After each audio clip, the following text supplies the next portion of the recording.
오늘은 한국 사회의 격동기 일제강점기를 거쳐 6.25 남북전쟁을 겪어내신 방유룡 신부의 영성과 생애에 대해 같이 공부해 봅니다. 현재 한국 초대교 구장 불이기예르 주교와 김수환 추기경님과 같이 시복 추진 중이랍니다. 살아생전에도 성인이라 불리었던 방신부님의 무아, 무사, 점성의 길을 개괄적으로 살펴봅니다. 일생의 개요.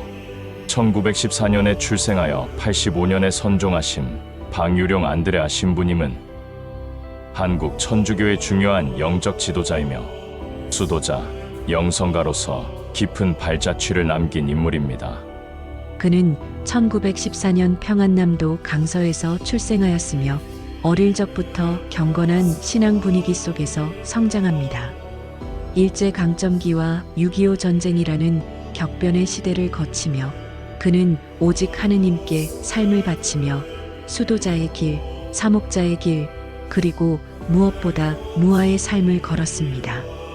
1937년 서울신학교를 졸업한 그는 같은 해 사제품을 받았으며 이후 여러 본당에서 사목하다 1947년에는 조선대목구장 노기남 주교에 의해 성 베네딕토의 외관 수도원에 입회합니다. 그는 수도서원 후 베네딕토 안드레아라는 수도명을 받고 수도 생활과 사목 활동, 영성 지도를 동시에 수행하였습니다. 신부님은 1985년 6월 15일 서울에서 선종하였고 그의 영성적 삶은 한국 교회와 수도자들 사이에서 깊은 감동과 도전을 주었고 현재 조선 일대 교구장 불이기예르 주교 김수환 추기경과 함께 시복시성 절차도 준비되고 있다. 이 무아우 우어의 면역무아는 모든 덕의 절정이다. 주님은 면영, 즉 무에 계신다. 무아는 예수님으로 나를 채우기 위해 나를 전부 비워놓은 것이다. 방유룡 신부, 자기를 비움으로써 하느님을 채움. 방 신부의 영성은 철저한 무아우어에 기반합니다. 이는 단순히 자기 소멸이나 금욕주의가 아니라 자기를 완전히 비움으로써 오직 하느님만으로 채워지는 상태를 뜻합니다. 그는 하느님만이 나의 전부이십니다라는 태도를 평생 유지하며 자신을 전적으로 하느님의 뜻에 맡깁니다.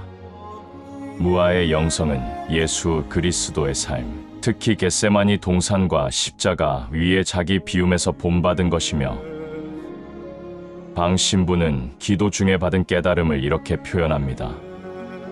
나를 비우면 하느님이 들어오시고 나를 내세우면 하느님은 물러나신다.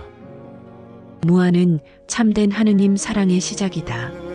그는 수도 생활에서 뿐만 아니라 사목, 교육, 강론, 영신 지도에서도 늘 자기를 드러내지 않으려 했으며 명성을 거절하고 직책을 피하며 침묵과 관상의 삶을 실천하고자 합니다. 자기를 없애는 그 길이야말로 하느님을 온전히 드러내는 통로였기 때문입니다. 3. 무사우스의 영성, 나의 의도, 뜻, 욕심까지도 버리는 삶. 무사는 사적인 뜻과 욕심이 없는 상태를 의미하며 방신부는 무아를 넘어 자신의 의도, 계획, 바람마저도 하느님께 완전히 내어 맡기는 무사의 길을 걸었습니다. 그는 이렇게 말합니다. 나는 무엇을 이루려는 의도조차 없으니 하느님께서 당신 뜻대로 나를 쓰시게 하소서. 이 무사 정신은 그가 겪은 수많은 고난과 병고 속에서도 한결같이 드러나며 가난한 사람들을 위한 사목, 이름 없는 수도자의 삶, 그리고 말년의 병과 고통 속에서도 불평 없이 하느님께서 원하시는 모든 것이 나의 뜻입니다라고 고백한 삶은 무사의 모범이었고 무사는 특히 영신지도에서 중요하게 작용합니다. 그는 수도자나 평신도들이 하느님의 뜻을 분별하고 따르도록 도우며 인간적인 욕망이나 집착에서 자유로워지도록 인도하였습니다. 4. 점성젠 청의 영서서의 그러나 확실하게 이루어지는 변화. 방 신부의 세 번째 핵심 영성은 점성된 정이다. 이는 하루아침에 성인이 되는 것이 아니라 오랜 시간의 기도와 침묵, 자기 비움과 인내를 통해 서서히 이루어지는 하느님의 형상으로의 변화를 뜻한다.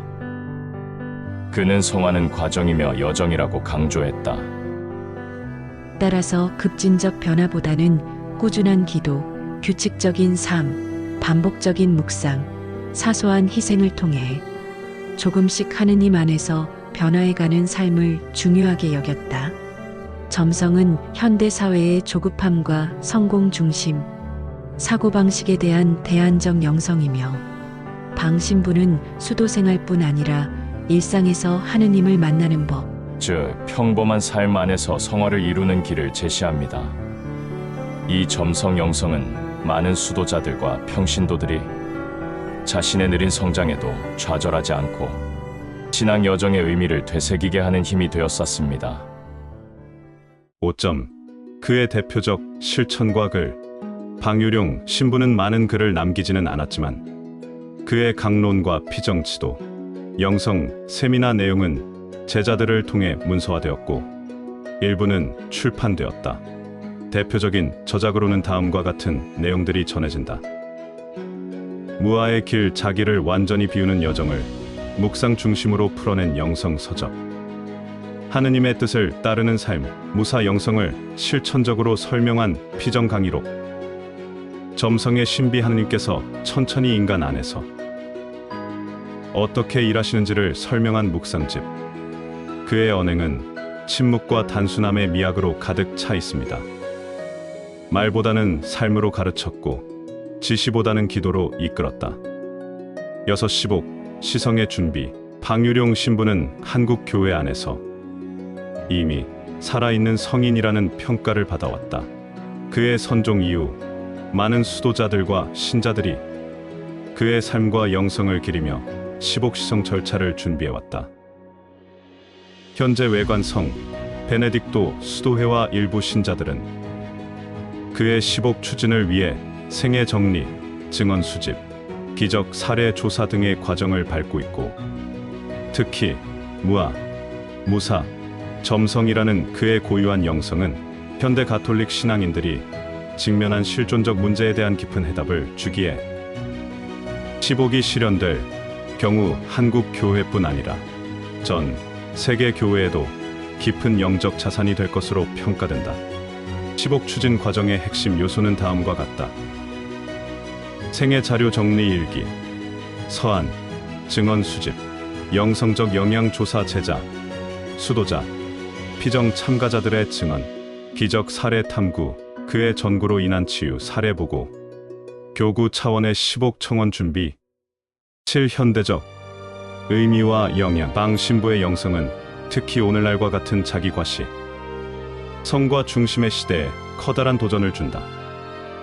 사람들은 자신을 드러내고자 애쓰지만 그는 자신을 감추고 하느님을 드러냅니다. 그는 빠른 결과보다 느리고 충실한 과정을 택했고, 무언가를 이루려는 의지보다 하느님께 내어 맡기는 신뢰를 선택했다. 많은 수도자들, 영성 지망자들, 그리고 침묵과 기도의 삶을 갈망하는 평신도들에게 방유룡 신부의 삶은 하나의 모범이며 오늘날의 성인으로 불릴 만한 깊은 신앙인의 표본이 됩니다. 방유룡 신부는 단지 성직자나 수도자의 모델이 아니라 모든 그리스도인이 본받아야 할 신앙인의 모습입니다. 무아자아의 소멸, 무사의지의 포기, 점성은 총의 의한 성장에, 새 영성은 우리 시대의 영혼의 길을 묵상하게 하며 세상의 시끄러움 속에서도 고요히 하느님과 동행하는 법을 알려줍니다. 그의 삶과 가르침은 시대를 넘어 울리는 하느님의 소리다. 나는 사라지고 오직 하느님만이 남기를 바란 한 사람의 고백은 오늘도 수많은 사람들의 가슴 속에서 메아리 치고 있습니다. 수고하셨습니다.